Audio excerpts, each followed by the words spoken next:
Bonjour à tous et bienvenue sur ma chaîne YouTube. Aujourd'hui je vais vous présenter un jeu qui s'appelle Battle Islands qui est totalement gratuit et je vais vous expliquer et vous donner des astuces pour mieux vous défendre. Alors, voilà, voici ma base.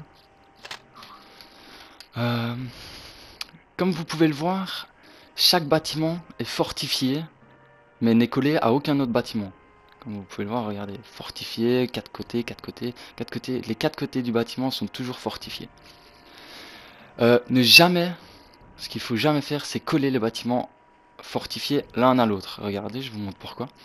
Parce que voilà, maintenant, il va venir attaquer un côté de la fortification, un seul côté de la fortification, et il va détruire les 3 bâtiments. Donc c'est pas avantageux pour vous. Si vous mettez à part, ça fait qu'il devra détruire, il devra venir par là, détruire la fortification puis le bâtiment, détruire l'autre fortification puis l'autre bâtiment, et détruire encore une troisième fortification pour le troisième bâtiment. À chaque fois, il va devoir détruire une fortification en plus. Que si vous collez tout ensemble, eh ben, il va détruire une fortification, il va pouvoir rentrer dans toute la fortification et détruire tous les bâtiments qu'il y a, même si c'est un gros carré et que tout est collé ensemble, ben, il va détruire un côté de la fortification et il va rentrer, il va détruire tout. Pour la plateforme, là, comme vous voyez, je la déplace. Parce que une unité au sol, donc sur l'île, si la plateforme est pas séparée de l'eau bleue, là, comme vous voyez, eh ben, ils peuvent l'attaquer. Il faut le mettre à une certaine distance pour que les soldats, les mortiers et tout ça là, ben, ils peuvent pas vous détruire vos plateformes si vous mettez une certaine distance. La seule façon de détruire ces plateformes après, c'est avoir soit un avion ou un bateau ou un truc dans le genre. Donc voilà pourquoi je les ai mis tout en extrémité là-haut. Autre chose qui est très important, c'est que à chaque fois que vous faites attaquer, à la fin de l'attaque, vous récupérez tous vos bâtiments. Le seul truc que vous ne récupérez pas, c'est les ressources s'ils ont réussi à en avoir. C'est vos unités de défense, donc les soldats et tout ça qui défendent dans le campement, les bateaux, les avions, ça il faudra les réparer s'ils sont détruits. Mais tout ce qui est ingénieur, ressources là comme ça et tout ça, les bâtiments, les casernes et tout ça, ben se font détruire, mais vous les récupérez directement à la fin du combat. Donc moi ce que j'ai fait, c'est que j'ai mis toutes les trucs ingénieurs sur le côté, les casernes sur le côté, et tout ce qui est vraiment important pour la défense, je l'ai basé au milieu avec le bunker. Comme ça, ben, eux, ils vont attaquer les extrémités. Et quand ils auront pendant qu'ils attaquent les extrémités, mes défenses que j'ai placées au milieu, ben, vont pouvoir les attaquer par distance, quoi. Vous voyez, j'ai deux trucs qui lancent des obus. J'ai deux mitraillettes qui sont cachées derrière un ingénieur, donc ils vont devoir détruire le petit bâtiment de l'ingénieur. Pendant ce temps-là, mes deux mitraillettes vont les mitrailler. Donc voilà. Les mines aussi. S'ils se prennent une mine, il faudra que vous en rachetiez une. Donc voilà.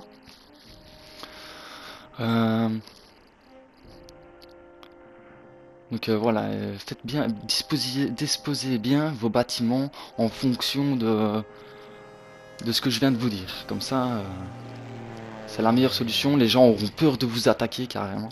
Là, je vais vous montrer deux petites attaques. Enfin, une petite qu'il n'a pas vraiment réussi à me détruire. Pourtant, quand même un bon stock d'unités. Donc, vous voyez là, il lance des canonniers là pour détruire, pour distraire ma petite tour là, pour pas qu'il attaque les chars. Là, ben voilà, je viens de détruire les canonniers, maintenant il attaque les chars là détruit directement. Il est pas mal intelligent d'avoir fait ça. Sinon, là, comme vous voyez, ben, il doit détruire à chaque fois un morceau de fortification pour pouvoir passer et détruire le bâtiment. Donc ça c'est une perte de temps. Pendant ce temps, moi je les bombarde avec mes avions.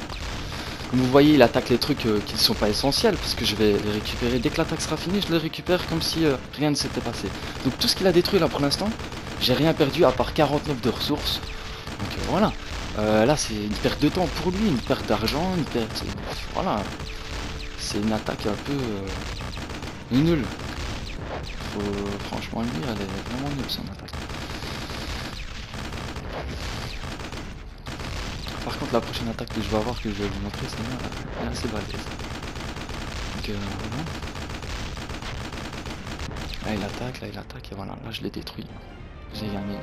Et là j'ai perdu 98 ressources, mais j'ai gagné 8 plaques. Donc, voilà.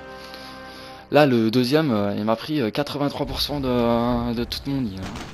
Lui, il l'a déjà lancé sur le côté, déjà bien. Vous voyez.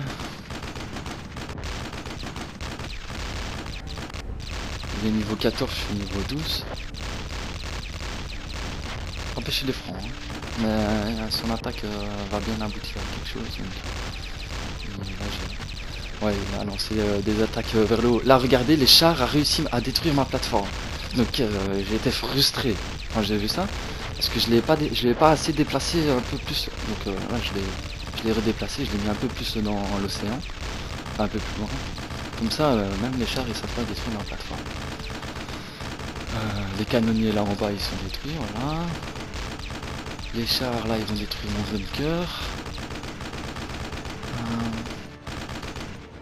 Là, franchement, là, il s'attaque à mes ressources. Là. Il a déjà détruit une de mes usines. C'est franchement, c'est les trois usines que j'ai, plus le truc de parachutiste, enfin de ressources. Et ben, c'est ce qu'il va, il va prendre toutes mes ressources grâce à ces 4 petits trucs là. Quoi. En plus, qu'il m'a détruit une plateforme en plus, c'est comme ça qu'il va me niquer toutes mes ressources. Ça m'a un peu dégoûté quand j'ai vu ça.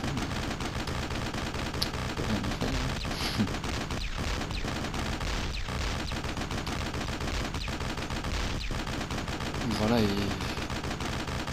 manque de temps. Il restait 2 chars, de toute façon je n'aurais pas su tout prendre parce que même mitraillette allait détruire ces 2 derniers chars. Donc voilà. Bien sûr ça me fait chier quand on m'attaque, donc moi et mon pote on a trouvé une solution. On a remarqué que quand on restait connecté, eh ben... Quand on reste connecté, eh ben... on se fait pas attaquer. Donc tant qu'on est connecté, personne ne peut nous attaquer.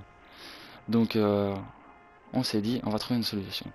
Mais le problème, c'est quand tu restes connecté et que tu laisses ta manette et que tu touches pas, eh ben, tu te fais déconnecter, il faut que tu te reconnectes. Donc, on a trouvé une solution, c'est qu'on laisse notre doigt appuyé vers le haut, ou vers n'importe quelle direction. On met même un scotch s'il faut.